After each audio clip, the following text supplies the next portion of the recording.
नमस्कार, वर्ल्ड दर्पण में आपका स्वागत है। मैं जितेंद्र कुमार आज लेके आए कुछ खास फिर एक नया वीडियो के साथ। आज हम बात करने वाले हैं कि ओबीसी सर्टिफिकेट कैसे बनता है। ठीक है।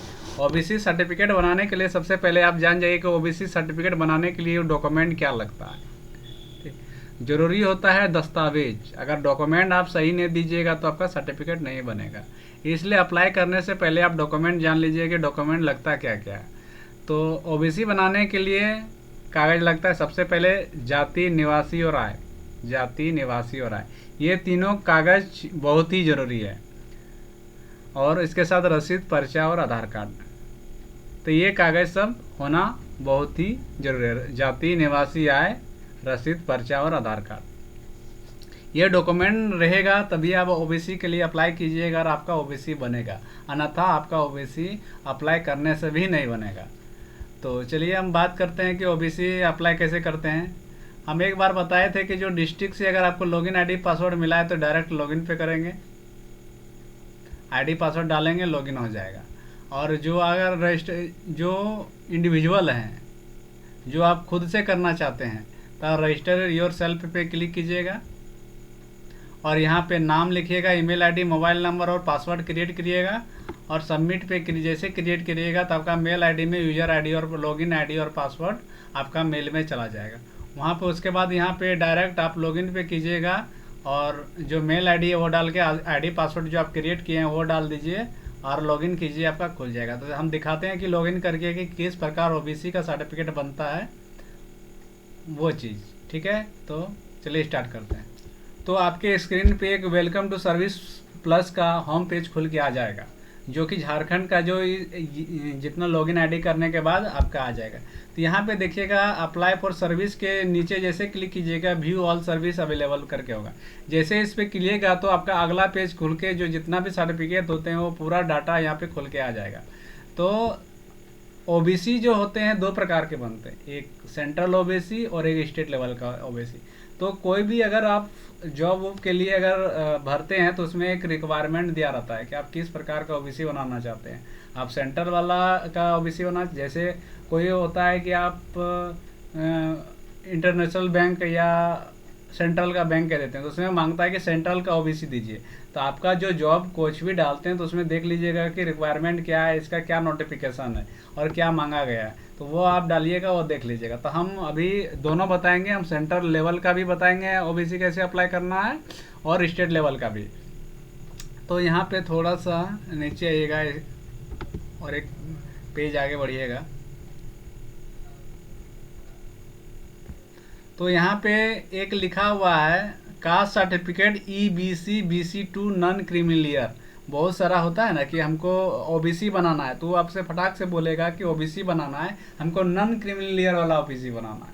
जैसे उसमें नॉन क्रीमिलियर वो होता है जो 8 लाख से ज़्यादा कम इनकम हो, वो नॉन क्रीमिलियर में कहलाता है। अगर वो बोल देगा कि हमको नॉन क्रीमिलियर का ओबीसी बनाना है, जैसे नॉन क्रीमिलियर बोला उसका मतलब ये समझ जाइए कि आपका जो ओबीसी बना रहा है स्टेट लेवल पे बना रहा है। सिर्फ ओबीसी वो बोल देगा तो आप समझिएगा कि वो सेंट्रल लेवल का ओबीसी है। अगर नॉन क्रीमिलियर बोला तो समझिएगा स्टेट लेवल का ही ओबीसी।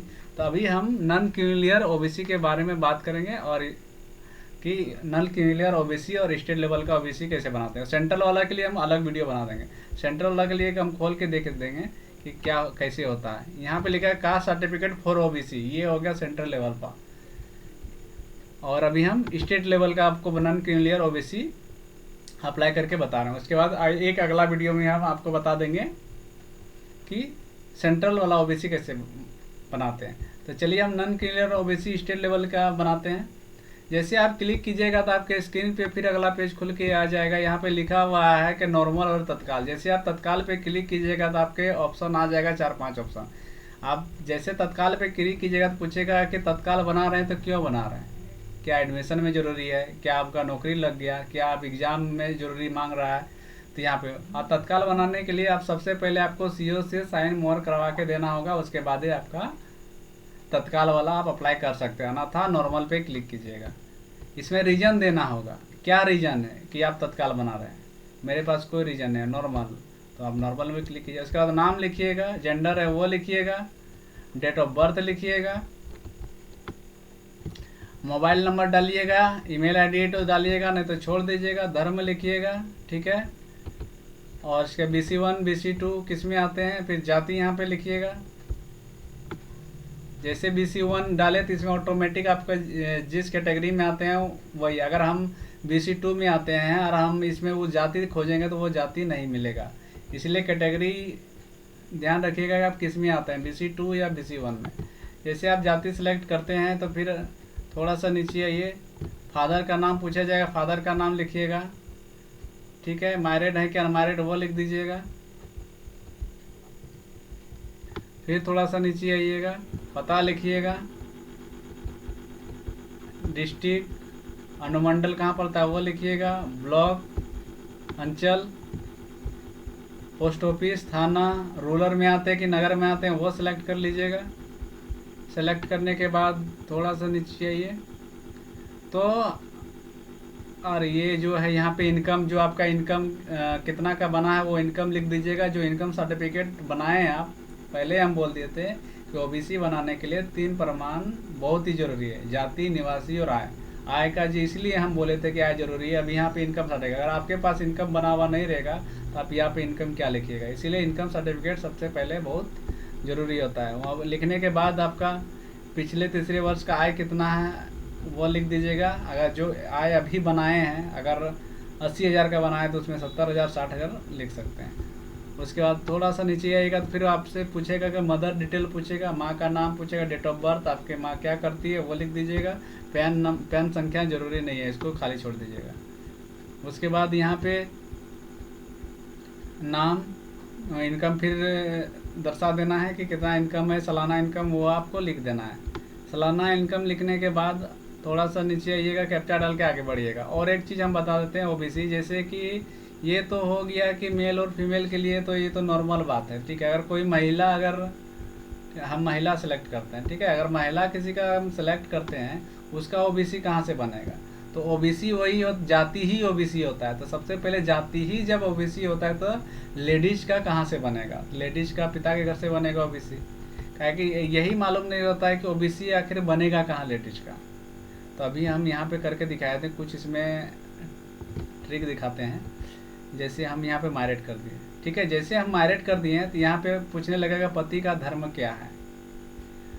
जेंट्स के लिए कोई दिक्कत नहीं है, लेकिन महिला के लिए दिक्कत है। जैसे आप महिला सेलेक्ट कीजिएगा, सबसे पहले यहाँ पति का धर्म पूछेगा कि आज क्या होता है, क्या कोई भी धर्म में शादी। जैसे आप जनरल में आते हैं, ठीक है, जनरल में आते हैं और एसटी से शादी कर लें तो आप एसटी नहीं कहलाइएगा। इसीलिए कह रहा है कि जाति एक ही बार बनेगा, पिता के घर से।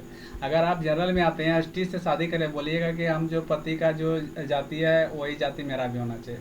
पहले होता था लेकिन अब वो ख़त्म कर दिया, इसलिए पिता के। उसके बाद हस्बैंड का नाम पूछा जाएगा, फिर हस्बैंड का कास्ट पूछा जाएगा, तब ये जाति बनेगा। और इसमें जो होता है, इसमें यहाँ पता, 2 पता फिर इसका लगेगा। एक लगेगा जो महिला का पिता के घर का और एक लगेगा पति का घर का। तो सबसे पहले यहाँ ऊपर में लिखिएगा पिता का, अस्थाई पता में पिता का लिख दीजिएगा। और थोड़ा सा नीचे आइएगा तो आप देखिएगा वर्तमान पता में यहाँ पति का एड्रेस लिख दीजिएगा। यही सबसे बड़ा दिक्कत है महिला का ही में ऑनलाइन करने में। तो ये देख लीजिएगा, जो महिला होगा जाति ही ओबीसी होता है, और जहाँ जाति जहाँ से बनेगा, महिला का जाति पिता के घर से बनता है तो पिता के घर से ही ओबीसी बनेगा।